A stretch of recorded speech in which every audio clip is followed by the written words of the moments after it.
I'm going to say, again, very enthusiastically, a big thanks to all of you who helped get the bills as far as they have come. I just got off watching the Senate floor approve for the second reading both bills.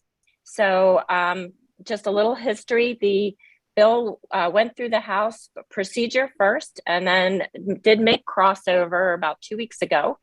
The Senate Finance Committee voted on that this week and moved it to a second reading today. And then that passed. And so I understand tomorrow is our third reading.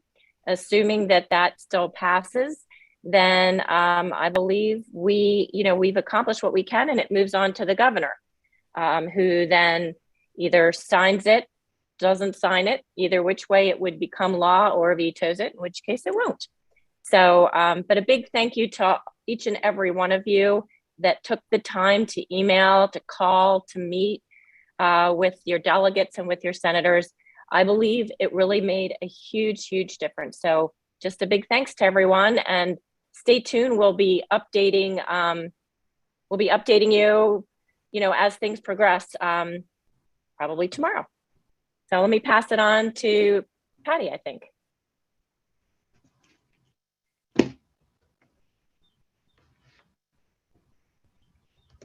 Hi, everyone. I hope you're faring well this spring through plan season. I know many of you are knee-deep in your PCP planning, which is probably what brought you here today, but we're just thinking about you all.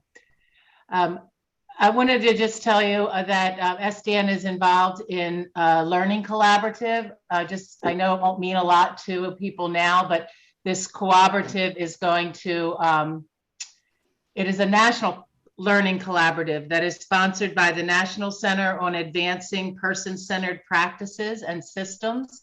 And so it's kind of a big deal. There were a bunch of folks in Maryland that wanted to get this national input in Maryland, so they've band together.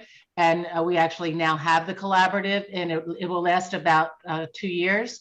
And the goal of NCAPS, which is funded by the Administration on Community Living from the federal government, is to promote systems change that makes person-centered principles / self-direction not just an aspiration, but a reality in the lives of people across the lifespan. So this collaborative will be working to make suggestions and come out with a plan of how Maryland can move towards more self-direction, and how and what that would look like and what needs to be considered. And that would be self-directed services across all waivers and not just the waivers that DDA administers. So we'll report on it each month and just let you know how the collaborative is going. But it's a big deal, and for our state to be doing it, and it's a commitment to moving towards more self-direction. And one of the things that the collaborative has already settled on is the goal of, I'm going to read it to you. So the goal of developing self-direction policies and procedures that are equitable, transparent, flexible, easily understood, and implemented. So that's a lofty goal, but there's 1.5 years to 2 years to attain that. So I'll just keep you informed each month how that's going. And then Ginger. Hi. So let me just talk for a moment about our Spark grant. So SDAN applied to the ARC for a grant to start looking at the possibility of creating a portal where self-directed participants and DSPs can find each other. And many of you on this meeting responded to our DSP survey, because we were asking what pieces of information are most important to be able to do at least that first cut. So we are kind of walking a tightrope between giving potential employers as much information as possible and yet protecting private information. And so we got a lot of really good suggestions about information that you guys would like. and that we think we can include. And then there were other things that obviously, for example, you might want to know if this particular person that you're considering as a DSP has their COVID vaccination. Well, that's private medical information, and we couldn't necessarily ask that. So that would be something that you would do on the follow-up. But to be able to make a first cut, like, is this person willing to work the hours that we need? Is this person willing to work in my neighborhood? Do they have a car? Those basic things we think that we'll be able to include. So now we are working on the other side of this, which is making more DSPs available. And so we're going to be doing outreach to community colleges and a number of other organizations that might be able to be a source of new DSPs coming into the system. And so that's kind of what we'll be working on for the next couple of months. And we will also report how that is going during all of our meetings. Ginger, could you advance the slide, please? I can't. Sarah has it. Oh, Sarah, can you advance the slide, please? Yes. All right. It's not doing it. Sarah, if you make it a slideshow as opposed to just showing this. So the lower right, there you go. Okay. Okay, I think it's my turn to hop in. This is Patty. So I think that Alicia gave us a big thank you, gave you all a big thank you for everything that you've been doing, for all the letters and the phone calls and the emails that you did on behalf of the bill. We want to thank you for your continued participation in everything that SDAN's been doing, and we really appreciate being able to call on our members when we need you. I'd like to introduce Sarah. Sarah Holland, some of you may know, Sarah is going to introduce herself, but we're really pleased to let you know that SDAN has taken a big step with the support of many of you financially, with some of you financially. We've been able to actually hire our first person who's getting paid to do a lot of the grunt work that's behind the scenes. And so we've hired Sarah. She's a, well, she will tell you her background, but we're really pleased, and she's really proved her worth already. So for those of you that are asking what happens to some of your donations, you know that we had the federal consultant that helped us out all last year, and we paid her, and there's a big reason that the bill made it as far as it did, and the work that was done last summer was our federal consultant. And now we're funding a part-time position for Sarah to be support to the board and all things SDAN. So welcome, Sarah. Hi, everyone. It is nice to finally meet you. I've been behind the scenes for, quite a few weeks now, tackling a few things, and I am now ready to share my face and put a face with the name. So those of you who are following the SDAN Facebook page, you have probably seen my name popping up over there with posts. I have been responding back to emails, so you may have seen my name there. So I just wanted to take a second to introduce myself as well. I am going to be, in the chat, I'd come out of the PowerPoint just so people could put their face with the name. I'll go back into it in a second. So I will be facilitating today's PowerPoint presentation on the PCP process. And so you were probably wondering, where my background is coming from. So I was a coordinator of community services in the Carroll County office for the last 8 years, where I specialized in the self-directed program, and at any given time had about 20 self-directed families. A few months ago, I did make the transition into the support broker role, and then obviously coming on for SDAN as well. So I have quite a bit of experience with developing these plans and from a few different angles. And so I'm hoping that you guys find today's information really beneficial. Like I said, if you guys have any questions, comments, please throw them over in the chat, and we're going to try and grab those and answer them, hopefully before the end of the meeting. All right, so today's meeting is about the PCP process, and I'm going to do the best I can. If the other board members can call me out if I don't, with our acronyms. If you are new to the self-directed world, there is a lot of acronyms. If you are not, you know that. So the PCP is the person-centered plan. Another acronym that I will probably be throwing out a lot is your CCS, that is your Coordinator of Community Services. Your support broker, I probably will not refer to as an SB. The Fiscal Management Service is referred to as the FMS. So I will just try to outline those as we go, but those are a few of the big ones. So there is a link on the screen, and I shared at the beginning of the presentation that this PowerPoint is also published on our website at the moment. And so the links are live, so you can actually visit these sites from the PowerPoint. So I think that one of the biggest things that I hear from families is, where is the handbook?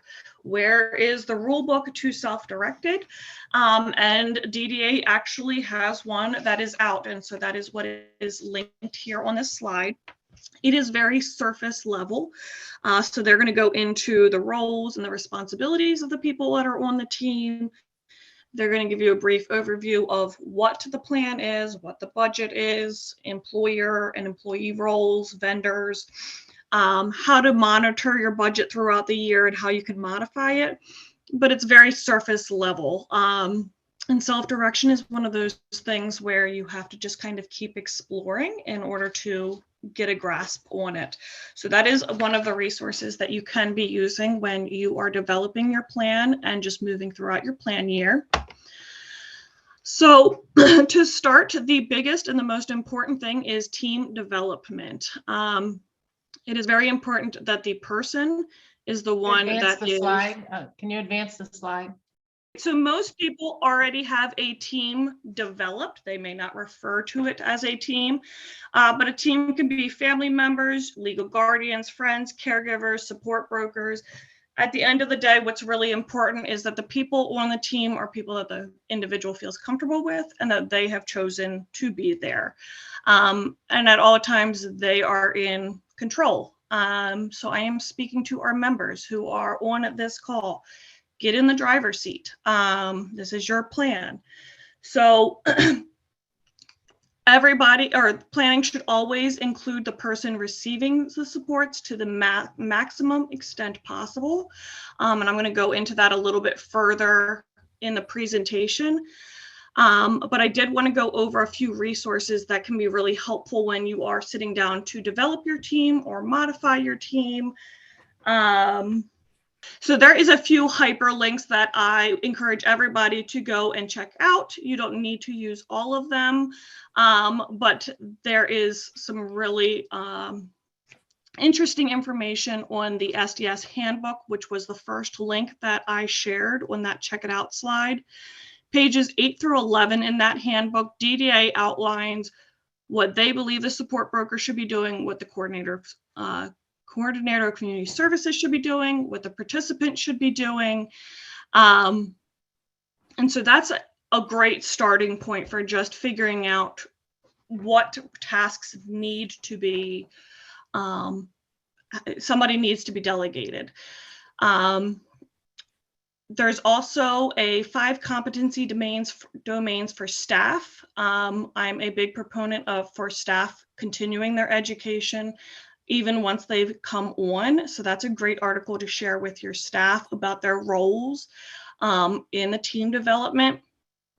The donut exercise that is linked here is actually an exercise that DDA has shared with us, and it just outlines for each person what their role is and what their responsibilities are, because that's going to vary from team to team. And then last but not least, I've touched on it a little bit already, but take charge, self-determination, success stories. So all too often, families are speaking on behalf of the individuals or the people that we serve, and we really need to kind of give that power back to them, give that responsibility back to them, and support them in the least restrictive way is what I'm trying to say. And so there's a lot of great stories that are in that article on families that have gone ahead and they've started to release some of that control. So I'm going to come out and jump on because it looks like Ginger is sharing. So can I take mine down? Yes. We don't see yours. You don't see mine? Okay. Well, You just need to tell me when to change. All right. So go ahead, Ginger. So that is your team development. So I think the biggest thing is the recommended PCP planning timeline. And this information, again, all came out of that handbook that's linked on slide 3. But the first thing that you're going to want to do is figure out your annual implementation date. And that's going to be referred to likely throughout the rest of the presentation as your AID. So Ginger, if you want to go ahead and hop to the next slide. So I have put a sample of the cover sheet that you get with your annual plan each year. And if you take a look at that, under the plan details, there's the annual PCP date. That is supposed to be your annual implementation date. And so that's a really important date to be aware of. If you haven't already had a plan, you don't have this document, your coordinator of community services should also be able to provide you with this date. But this date is important because we kind of work back from this date as we start to develop the plan. So Ginger, if you want to go ahead. All right, so 120 business days in advance of that annual implementation date. I am going to, just to give everybody a frame of reference, use a 7/1 annual implementation date when I'm providing examples today. That is a very popular date in the self-directed realm, but if you have a different annual implementation date, you just want to go 120 days in advance of that. And that's when you're going to start scheduling your meeting. And it's really important to sit down with everybody this far in advance and make sure that they're aware that you want them to participate. So as the leader of your plan, as the employer, you're in charge of dictating where, when, who, and what is discussed at your meeting. You are allowed to pick a setting where you feel most comfortable. So I think a lot of people tend to default to, you know, if they're in the provider-based model, at the provider, or if they're in the SDS model, to their homes. But it can be wherever you're comfortable. As a CCS, I had meetings at restaurants, in parks, at the mall. So where do you feel most comfortable? Where do you feel happiest?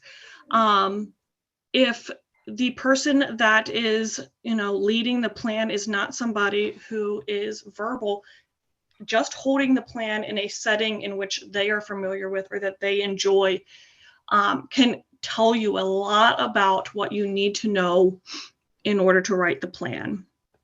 When? So aside from DDA timelines, the DDA timelines are being the ones that are the titles of these slides, when do you want your meeting? If you are working, you shouldn't have to take off to have your meeting. You should be able to schedule it on a day so that you don't have to take off.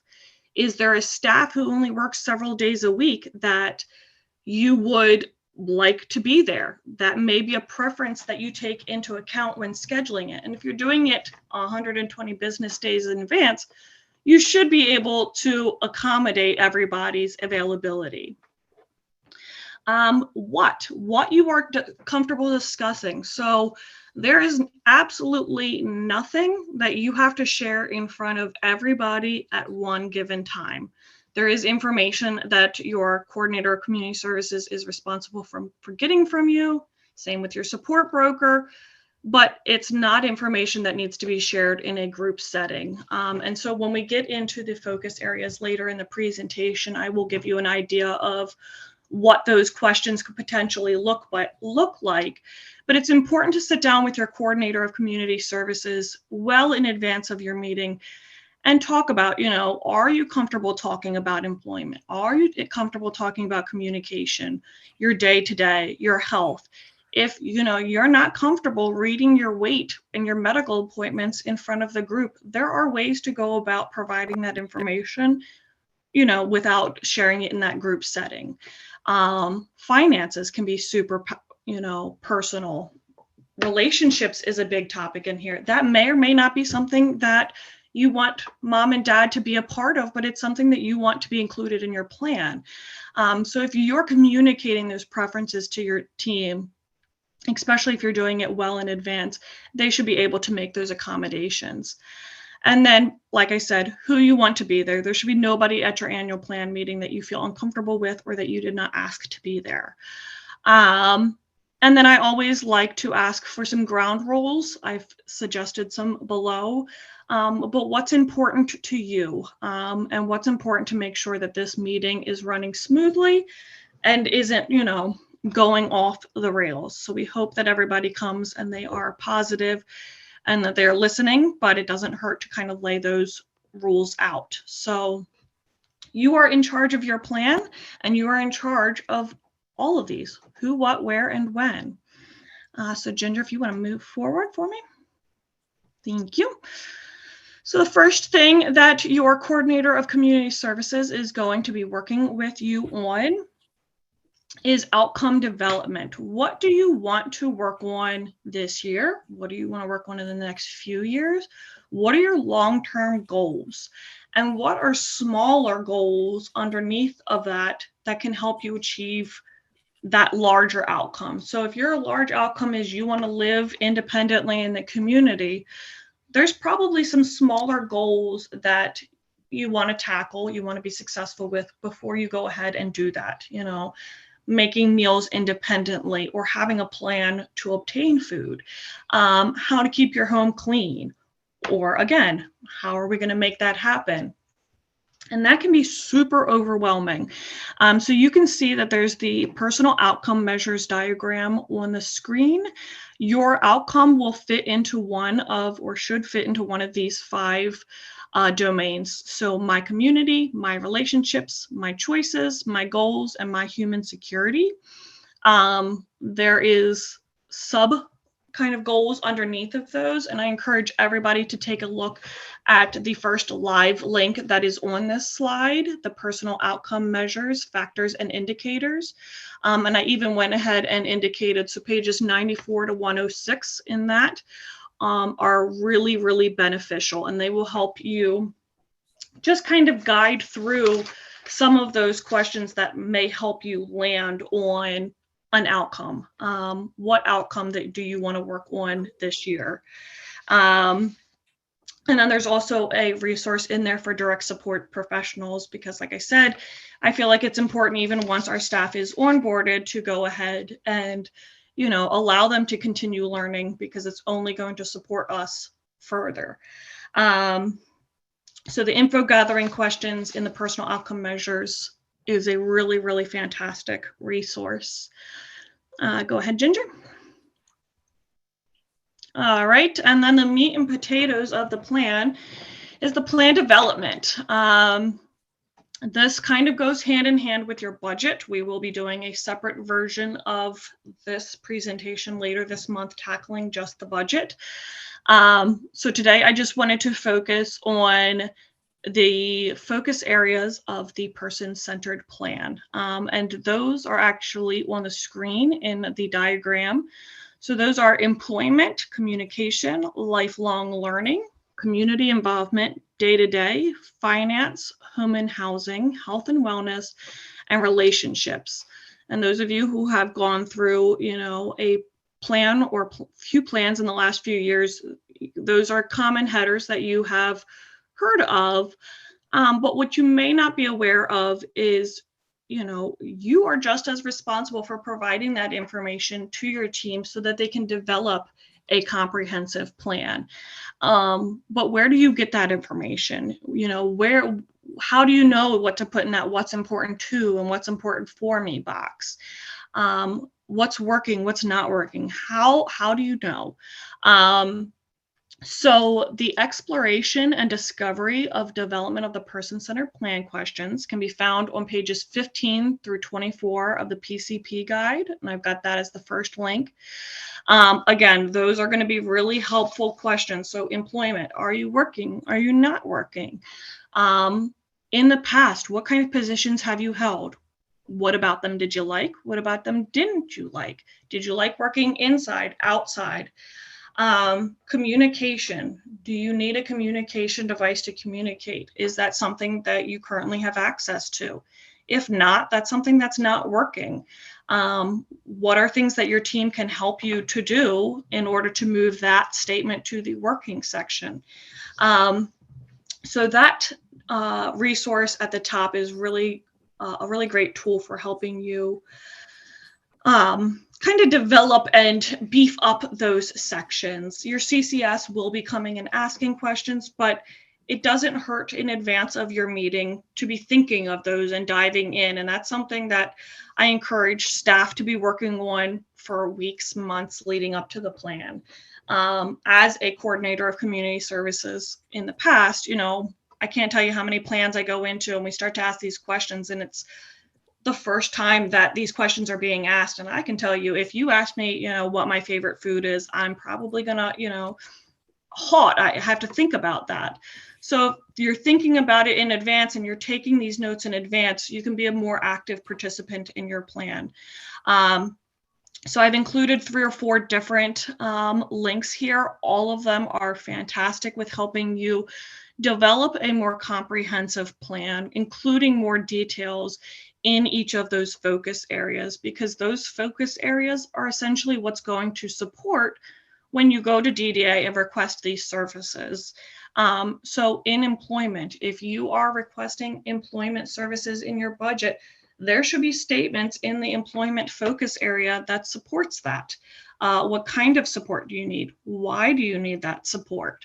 Same thing with community development. If you're requesting staff that take you out into the community, where are you going? What are you doing? How are they helping you? What is their level of involvement in this? Those are all important things to be answering as you're developing your plan. And so these links can really help you with different tools and resources that can help you explore what it is that you want to put into your plan. Just keep in mind that this plan should only be shared with people that you trust, but it is going to be read by DDA, the Fiscal Management Service. So once your plan is developed and your CCS returns it for review, you want to make sure that you're taking time and all of the information that you conveyed is properly reflected, because you have that ability to go back and forth and edit it so that it's, accurately capturing you. So again, lots of good information on the links on the left-hand side of this slide. Pages 14 through 83 are especially helpful for this. If there's any direct support professionals or family members on the call, they have questions that the person themselves can answer, but they also have questions that, as supporting roles in the individual's life, what you could ask to get a little bit more information. All righty. Go ahead, Ginger. Okay, before we move on, Sunny has her hand raised. Oh, and go ahead, Sunny. You might Hi, be muted. Sarah. I'm sorry that I'm late. Have you guys gotten to my slide yet? Nope. Okay, so I haven't missed my turn? You have not missed your turn. I will let you know. Okay, thank you. You're welcome. Speaking of the devil. All right, 60 to 90 business days out. This is actual planning season in the coordinator community services realm and the support broker realm. As a participant, you're starting to notice that you are in the thick of planning in this 2-month to 3-month out window. Keeping in mind that your annual implementation date is the date that your services that are requested in this plan, if approved, start. This is the date that your goals start. So we're submitting this to DDA about a month in advance, and I'll get into that more. So 60 days out is really just 30 days before it's due on DDA's desk, and 90 days is 60 days. So all of this is done right before the official planning meeting occurs. So all of the prep occurs before the official planning meeting. So I have included the support star diagram on the screen as well. Again, it's a really popular diagram that DDA uses, and it's an interesting tool to go ahead and map out your different supports that are in your life. So what are your personal strengths and assets? What kind of relationships do you benefit from? Technology supports, community-based supports, eligibility supports.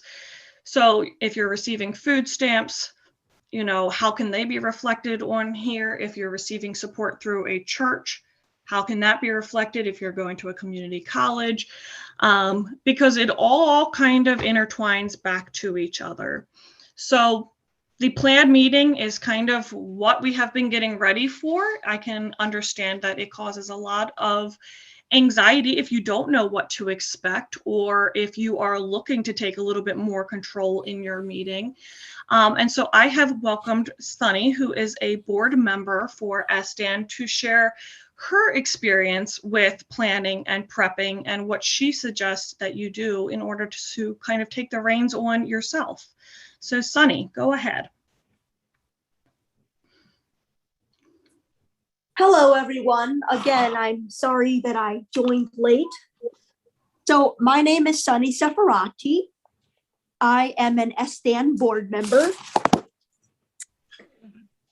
I don't have my camera on because I have soup in front of me and I'm about to eat my lunch, and I don't think you want to see me chewing. Anyway, so I'm going to talk about what to expect from a planning meeting. And Sarah, I will cue you when I'm done. I'm not going to take up too much time because I know there's a little bit more to go in the meeting. Sorry for the background noise. My staff and her husband are packing up to go to Virginia Beach. So there's going to probably be some noise when he's coming in and out of the kitchen door. Anyway, so what do you expect from a planning meeting? You know, I have been to many IEP meetings, and I say IEP meetings, individual education plan meetings, where I did not have a say or I was not invited. In the PCP process and in the whole, and self-direction as a whole, the participant is always the leader. I'll say that one more time because I don't think you guys caught that. The participant is always the leader. The support broker is not the leader. The parent is not the leader. The staff is not the leader. The participant is the leader, always. The participant needs to be invited to the PCP meeting.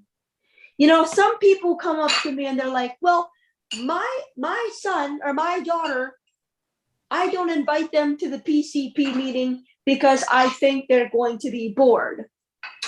Well, you know what the solution is to that problem? You engage them. You know, I've spoken to many parents who have said, well, my son or my daughter cannot speak and I have to be their voice. That's wrong. And I can go on and on. I know with my experience, my PCP meetings have been positive because I have been included in the meetings. I have been engaged in the meetings. I'm the one who makes the decisions with support, obviously. If the participant has limited communication, they need support from the team. They don't need the parent to say, well, this is what you're going to do. That's what you're going to do. My experience in the sheltered workshop, that's what I had. I was told what my goals are. The participant, it's called self-direction for a reason, because the participant themselves should also be the one to run the PCP meeting, not the support broker, not the parent, not the staff. The participant should be the one running the meeting. And I'm usually the one running my PCP meetings, and I sign all the documents, and I don't specifically have an agenda, but I know what I want to talk about, and I know what my goals are for the year, and I get input and support from my team. So basically what I'm saying is, in the PCP process, and those of you who are parents that are on this call, I want to encourage you. Let the participants speak for themselves, however they are able to speak. Let them have a voice. Invite them to the PCP meeting. And if you think they're going to be bored, guess what? You can engage them. You can engage them by talking to them. And if you think they're going to be bored, give them something to do in the meeting, whether it's play a video game or color or whatever it is they like to do when they have to sit for a long time. So engage the participant however you can, and definitely just let the participant be the one in charge. And I will pass it back to Sarah at this point. Thank you. Thank you so much, Sunny. And I think that it was really important to hear from somebody that has been involved in the planning process and the plan meetings themselves share their experiences, because as a former CCS, as a now support broker, I will never truly understand what that role is like. And at the end of the day, like I said, they are the star of the show. They are the reason that we are all here. And so they really do need to be the center of the meeting, and how can we make that possible? So I appreciate Sunny sharing that with me. I had some other friends who were able to share some tips and tricks that I wanted to include up here as well. So I like to make my own choices. My staff gives me choices throughout the day. Do I want to wear shorts or long pants? Do I want to sit in the front or the back seat? Do I want to have grilled cheese or peanut butter? My preferences do matter. And in this case, this is an individual who is not going to sit down at his PCP meeting and necessarily share this information with you. But it's important because the staff has been following him for months leading up to this plan, recording his responses to all of these. And that way, during the meeting, they are able to maybe help prompt him to share these or share these on his behalf. But they're not assumptions based on what we think that we know about him. They are based on essentially data that the staff is collecting. This one says, I like to review the draft and not only highlight what I want to discuss, but edit it in advance so we can be sure that the information is as up to date as possible. So in advance of your meeting, after you've gone ahead and written the draft with your CCS, you've shared the updates that you want to make to your outcomes, you've shared the dates the updates that you want to make to your focus area, they should be providing you a draft copy of it. And it's really important, like I said, that you take the time to go through there. And in this instance, highlight what you see that you want to comment on, even if it's, I really appreciate you putting this statement in here, or, this is not correct. I actually took some time to read the chat while Sunny was speaking. And this is a document that is copied in LTSS, which is the database that the CCS is used to enter the information. And so it's copied year to year.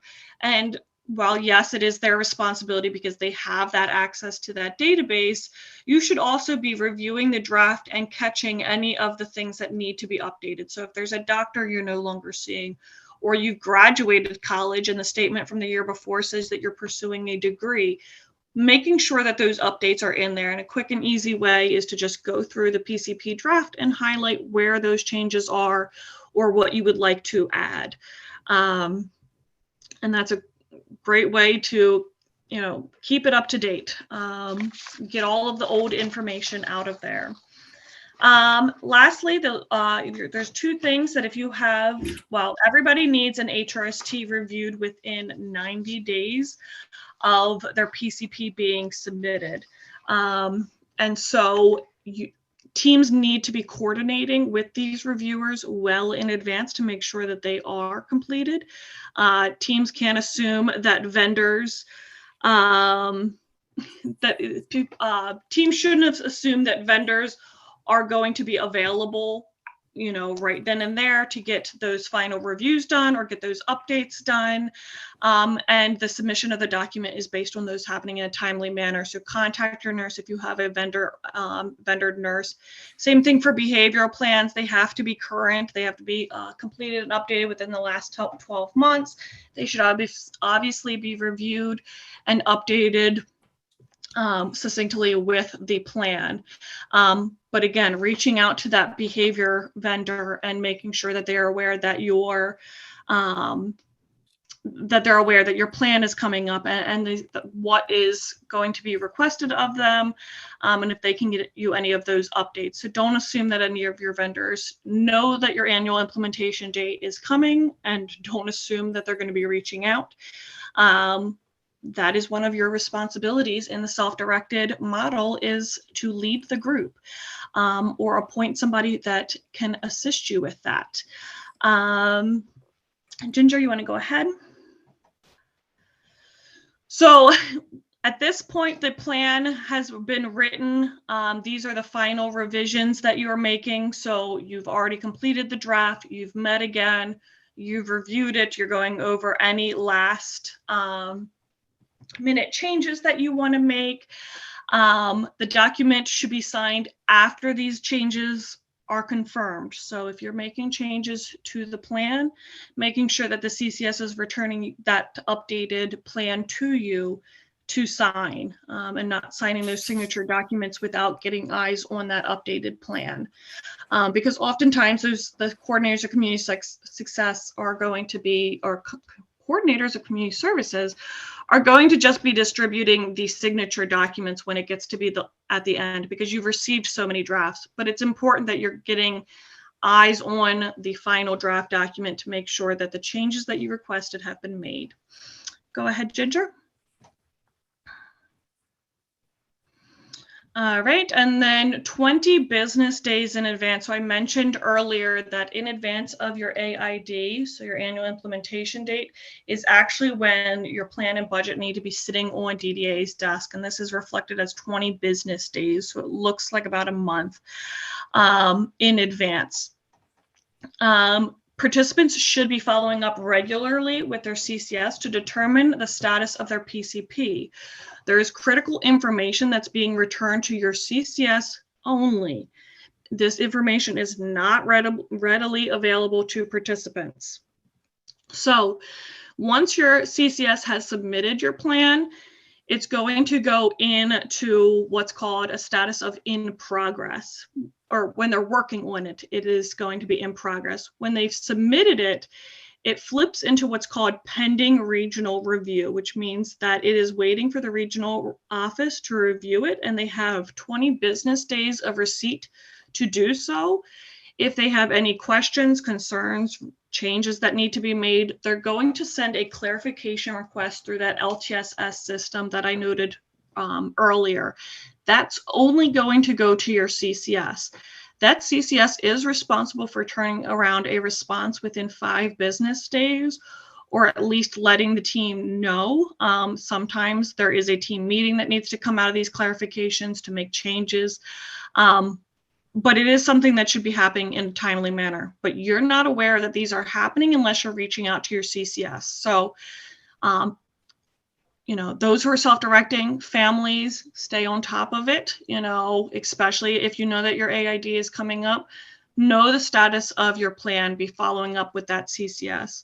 Once DDA has reviewed it, they will go ahead and they will send it to the FMS. So in the self-directed model, the DDA must approve it, and then it is sent to their fiscal department for a review, and then it is sent over to the FMS.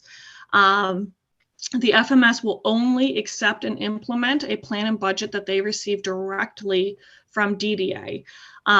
So once you get the notification from your CCS that your plan has been approved, you're going to want to make sure that you're staying on top of that kind of follow-up plan from DDA going over to the FMS, so that you can make sure that when your annual implementation date arrives, you have everything ready to go. If you are notified that your plan was denied, it doesn't mean that the whole plan was denied. It generally means that there was one part that was not approved. And in this case, you would need to either revise that part and resubmit, or you would need to appeal. And the process for going about appealing is linked on this slide. All right, Ginger. All right, and I've seen it come up a few times over in the chat, and I know that Sunny had some tips and tricks for you guys, but how to involve the participant. This goes for all of our people that are self-directing their services, whether they are verbal, whether they are nonverbal, different ways to include them. So I have touched on this with one of the tips I shared before, but observation, observing people's body language, including excitement, anxiety, smiling. So really leaning on your staff, making sure that staff is aware that you are counting on them to make those observation notes, and writing them down so that they are somewhere when the plan meeting comes up, they're able to present those, because they are who is with the individual on a day-to-day basis. They are going to have a substantial amount of information to share. But I always encourage staff when they are sharing, if there is a way that they can go ahead and involve the participant, if they can verbally prompt them, physically prompt them to share that information, it's always better to get it from the person directly. Visual cues are another great resource. So when I was a coordinator of community services, and as families, you can do this too. Google is great, kind of typing in just fruits, veggies, activities to do during the day, flipping through a magazine, going to the library and flipping through books, and having the person either point or, eye glaze at a, certain topic can help you figure out what are their favorite foods, where do they like going, what don't they like. I mean, if they're pointing to a picture of broccoli and they're shaking their head no, that's probably not something that they like.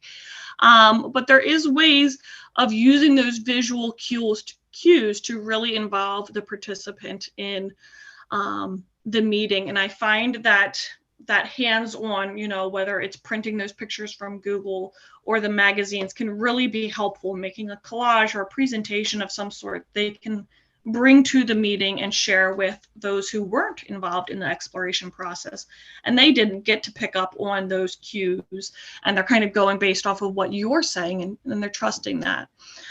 Photos, take photos, again, relying on staff, but family as well, to take pictures while they are working, while they are in the community, while they are home.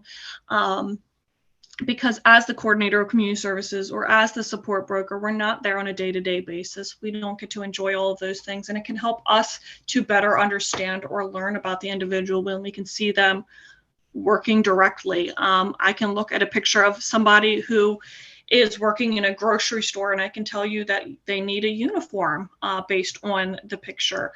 They may need assistance getting that uniform ready. Where do they work? Do they have any equipment with them? So there's a lot that we can learn from pictures, and it's a way that everybody in the meeting can kind of get that firsthand exposure. Gestures, so I kind of brought that up with the observation and the visual cues, the photos, just going off of the preferred communication method of the individual. Video recordings, this is just like the photos, having videos of them doing things that they like, or maybe even if they're too shy to speak up during the meeting, or these meetings in general can be too long. So if we know that they're not going to sit through the entire meeting, what are some things that they want to hit on and make sure that are there? And can we film those to share with the group? Preference testing. There's some details there on it, and I pulled all of this from a resource that's linked, and I'll share that when we get to the next slide. But the preference testing kind of has a methodology to it that you would want to follow. I would say this is a tip more than anything. Expect the unexpected. These guys will blow your mind on a daily basis. Give them the floor, have high expectations, be patient, be quiet. They will share in one way or another. And it's important to get that noted down and get that published in their annual plans. Again, we've talked about location, but making sure that it's a familiar or preferred setting for the individual can really help encourage them to be more comfortable and to communicate what they like or want. And then obviously making sure that if the individual has a augmentative alternative communication device, that they're using it. And this goes for more than just meetings, making sure that it's available, making sure that it's charged, it is their voice. And last but not least, have fun. And Sunny kind of hit on this as well, but these meetings don't really need to be uptight business suit meetings. We aren't lawyers. It should be held in a setting that's comfortable. The conversation should be free flowing. I have gone to meetings where we have played board games because that is what the individual enjoys. I have been to PCP meetings where the individual has created an entire PowerPoint to share with us that answers these questions. So if you're preparing in advance of the meeting, you're not letting it sneak up on you. All of these things are possible. So I encourage everybody, as they're getting ready, what is your AID, and start kind of mapping that out, walking backwards on the calendar to figure out when should each of these things be happening. And not trusting that the CCS or the support broker or any other team member is going to handle it for you. It is part of their responsibilities and they will, but at the end of the day, you're in the driver's seat. So making sure that you're also aware of when you're entering that prep season, when things are due, how to follow up. Having the information makes you just as powerful. Ginger, you want to hop to the next slide? I think that's the last one. Yeah.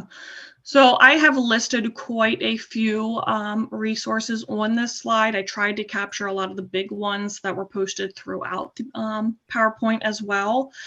But CQL is actually the Council on Quality and Leadership, and they are who trained the coordinators of community services on this whole plan development when DDA decided to kind of move this direction several years ago. And they have a lot of webinars and tools on their website. So I encourage everybody to go over, most of which are free. I have linked an article on here called Listening When People Communicate Without Words. I pulled a lot of the information from the previous slide on there.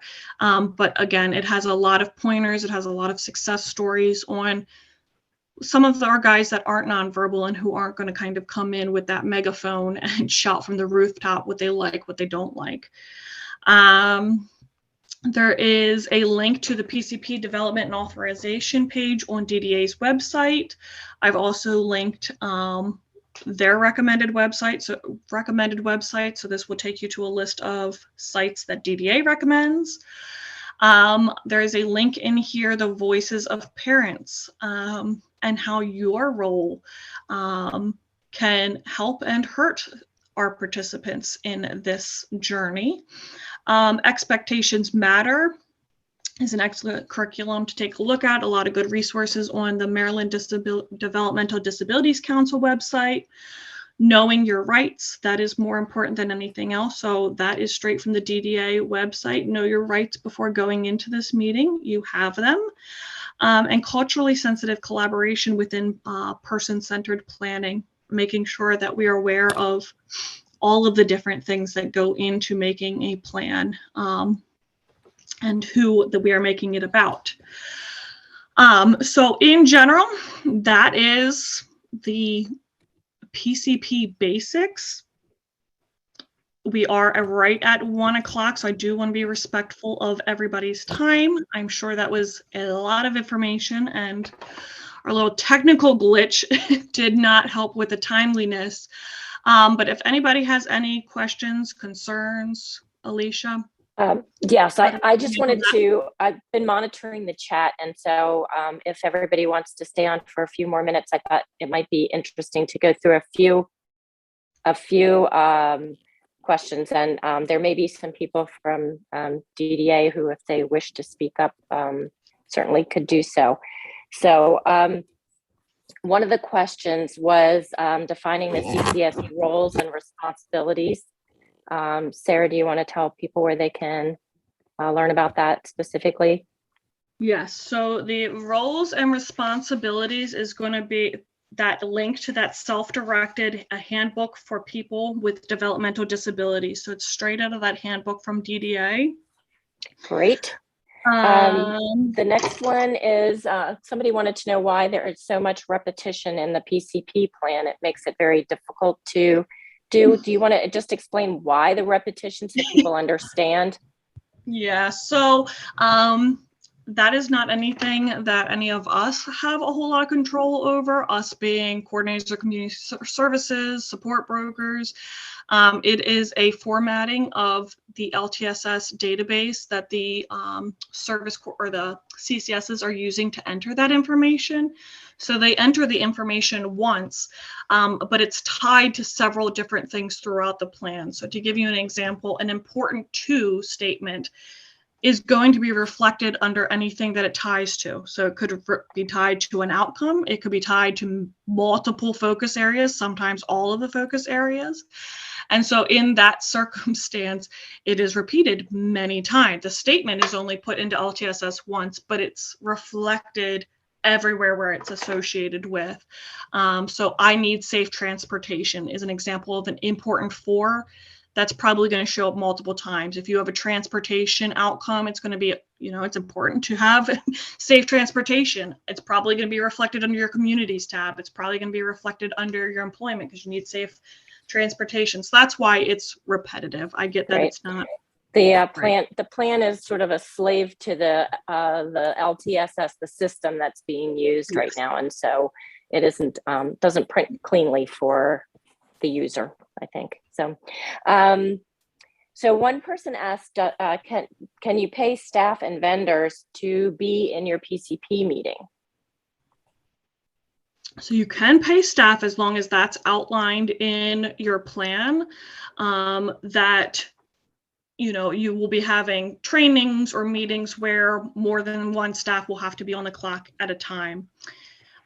Technically, your support broker is a vendor, so I don't want to speak on behalf of DDA, but I would say that, the support broker sometimes attends those meetings, and so that would be a vendor. Outside of that, I guess I wouldn't know. I wouldn't one of the things you said, horseback riding, but maybe at your nurse, that is a vendor. That could be somebody that potentially would be invited, whether or not they could participate. They may or, may not. So that's kind of a gray area question. So one of the things I know that works just from personal experience and experience from other people is if you put in the plan that you can have team meetings with multiple people and that they would get paid, then that has worked in the past with the FMSs. So it is important for some participants to have all of their staff present at certain times during the year, and might be a tip for your next PCP to make sure that that's included in there, if that's helpful to the individual person.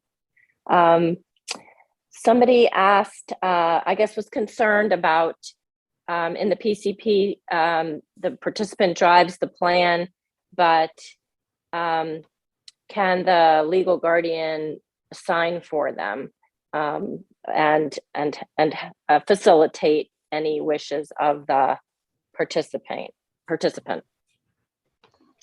I mean, I think at the end of the day, if that is, the best way of getting that information, I want to say including the person who is self-directing the services to the maximum extent. And then over and above that, yes, I think that it's not unheard of for a guardian to go ahead and speak on behalf of an individual and relay some of that information. As far as signing goes, no, there is a guardian signature document that comes through for the PCP.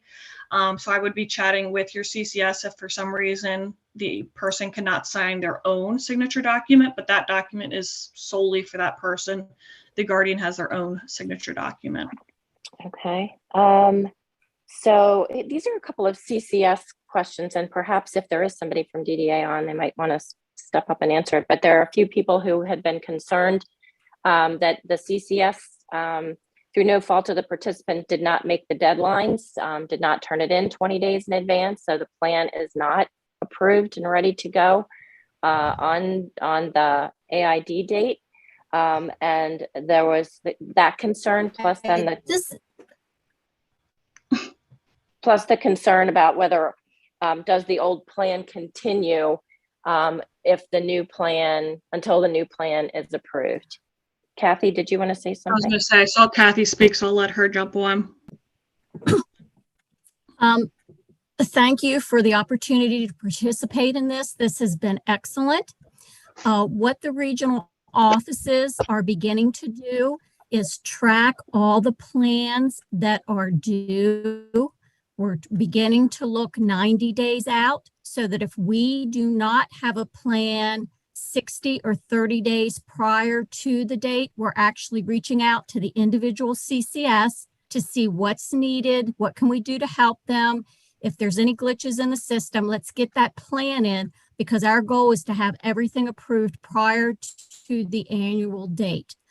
We just started this process. We're tracking in all regions. I can say in Western, it's a low number that are not coming in time. Also, we have begun to meet with the targeted case management supervisors, in other words, the CCS's supervisors, and we're reviewing this data with them every single month. So we've already seen improvement. We understand it's very important to families and individuals that your plan is approved on time and you have your budget available to you. So that's something we're working on as well. Thank you, Kathy. That was very helpful. There was another question. There was a few people who were concerned about helping people who may be less verbal or who maybe aren't as comfortable sitting in a long meeting as others, and different things that you can do. And I know Sarah touched on those.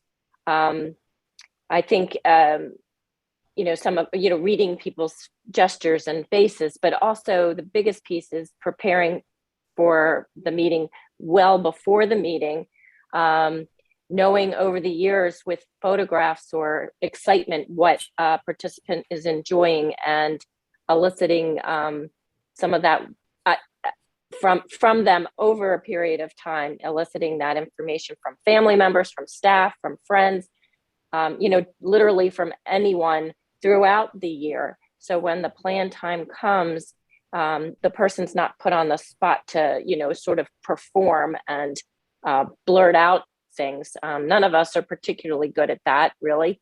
So as a long-term plan, really paying attention to what the participant, what the person is saying to you and to their staff throughout the year.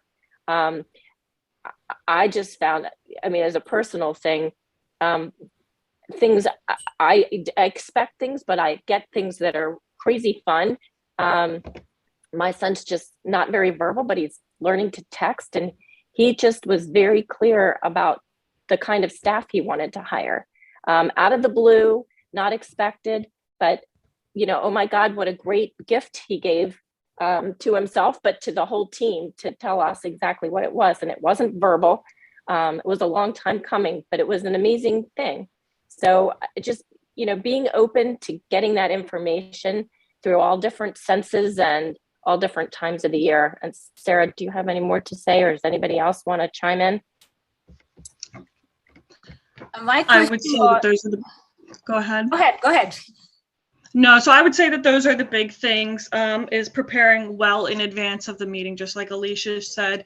Having tangible things that even if the individual is not, going to be staying through the whole meeting, those pictures, working with them well in advance to make those collages or make those PowerPoints or, film themselves walking around. A big one when I was a coordinator of community services was just asking staff, obviously, if the individual was comfort to just document a day. What does a day look like for you guys? And I would have them take videos when they got there. What are they doing? What's the next thing that they do? And so even if the individual didn't stay and participate in their meeting, I had a pretty good idea of what level of support they needed throughout the day. And it was really fun for just everybody. I mean, because it's like watching a home video. When was the last time we did that? And so it was fun for everybody to just sit there and, in this, the one that I'm thinking of off the top of my head, unloading the silverware, what level of support did he need? Because he took the silverware out, when the staff asked, and placed the entire basket on the counter, and then walked away. And so it was just like this funny thing where, technically he obliged, but that's not really what they were asking him. But in the same thing, we also know that he's going to need that, verbal prompting, potentially hand over hand prompting to complete a task such as unloading the dishwasher. So, being prepared in advance. Great, thanks. There are two last questions, and they're sort of a little bit the same. I'm not sure, Kathy, we may call on you again.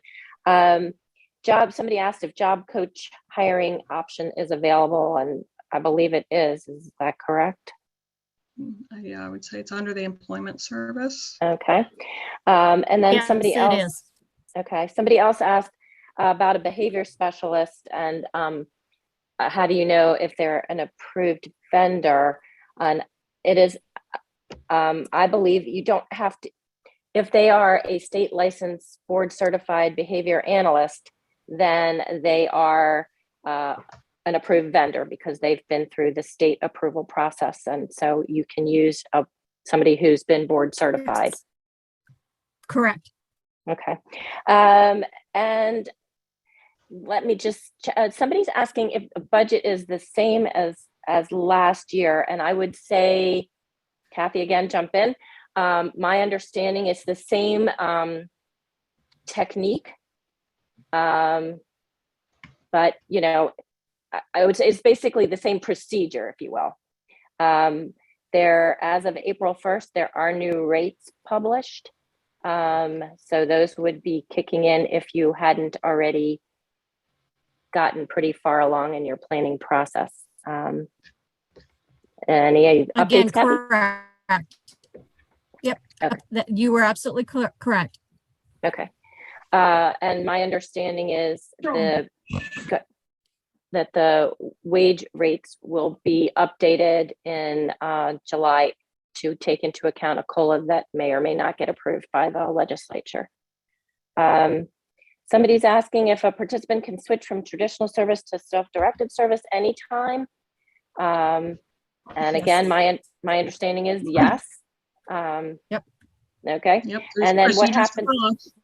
Right. What happens to their funding? I think, you use the funding for the provider up until you get the official switch, and then the funding would switch to the self-directed budget and methodology.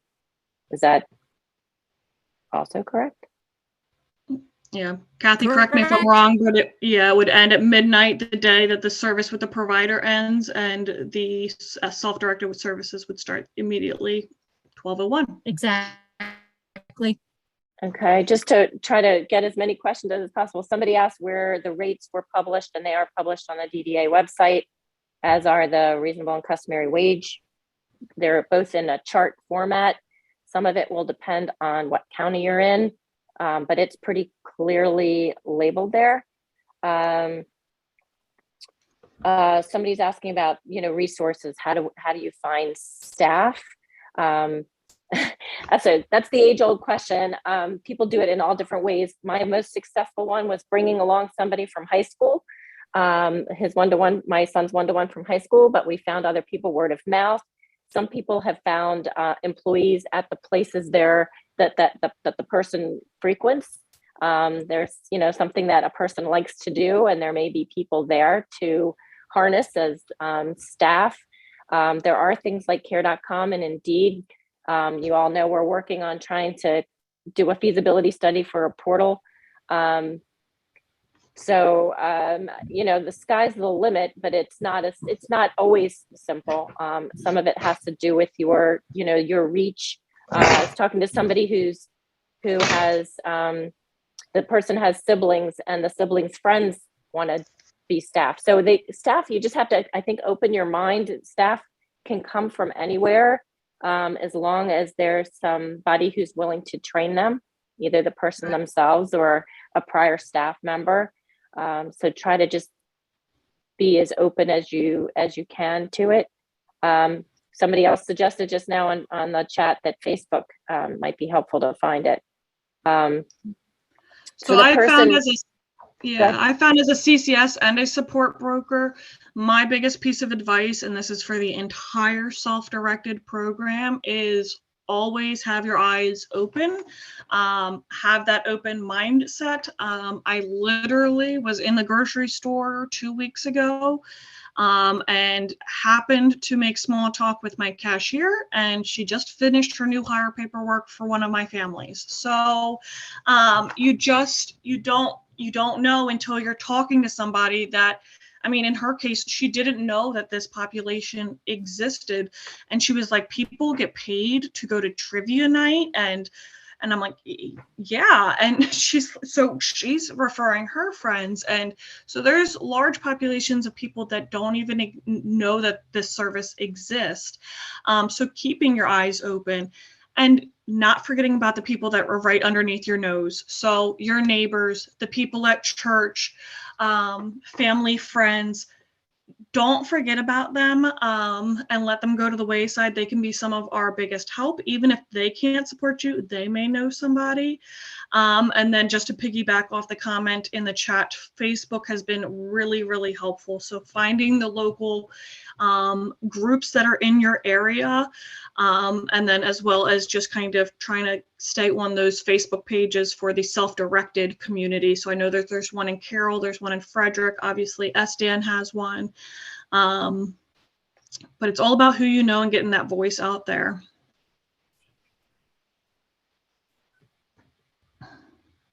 You're muted, Alicia. Yep, I know. I try not to have you hear all the background stuff that goes on here. So there are a few more questions, but I think some of them are very specific. And I think for those specific questions, I just want to say that each different region has a regional self-directed lead, and you can reach out to them. If that fails, DDA has hired a new, I can't think of her title. Statewide coordinator. Statewide coordinator for self-direction. Her name is Christy Colberth, and she would be the next step if you're having like personal issues, like plans aren't being approved and something like that. I would definitely step it up. If the CCS can't answer or is getting stonewalled in some way, I would go to the regional office and then to Christy Colberth at the headquarters. Thank you guys so much. Patty, you want to just kind of guide us out? Sure. What a wonderful question and answer session. I know there's always going to be questions we can't answer, nor should we be the ones answering. Remember that we're a group of volunteers with the exception of Sarah. And, you know, we don't have an organized structure and then authority to answer a lot of your questions. We need to send you to where you can get those answered, but we don't have the authority to say on any particular given subject. We can share our experiences. We do always recommend that you start connecting with each other. That's one thing the Facebook pages have been helpful with. And even here, maybe you can connect if you have similar issues and you can help each other out. We really have seen that in the past, and that's really helpful. So I hope that you have really gleaned something from this and from the work that SDAN's been doing. And it's always my job to kind of come at the end and say, like, we're working our butts off for you and for people that are self-directing. A lot of really good things are happening. Stand by, our bill may become law, which is remember that what's in that bill is all the things that you all have been telling us you needed and wanted for the last 3 years. So this isn't our bill, the 5 or 6 of us. It is the things that you have all been saying you either lost or you still needed. And so this, if and when this bill passes tomorrow, it will be because it's the things that you spoke up and said you needed. So I always have to make the call and ask you if you're pleased with what we're doing, or if you want to continue to support us. We really need your financial support. Please just give a little, give a lot, whatever you can, because the more you support us financially, the more we can build the infrastructure and, you know, Sarah and other positions like that, or other consultants that can further the work. The only way we got this far was having the consultant we had during the last year. So please, if you're so inclined to support us financially, you can see where the money's going. None of us are getting any of it except for Sarah. So we'll continue to represent your needs if you continue to tell us what they are. Thank you, Patty. That was Thanks great. for coming. Thanks, everyone. I've included as many of the contacts as possible in the chat box. And I have seen a few more requests for the PowerPoint. It is on the SDAN website, and I will go ahead and throw that up in the Facebook page now. Again, thanks everyone for coming. Great to have this many people to share with. So, and thanks for sharing your questions. Have a great one.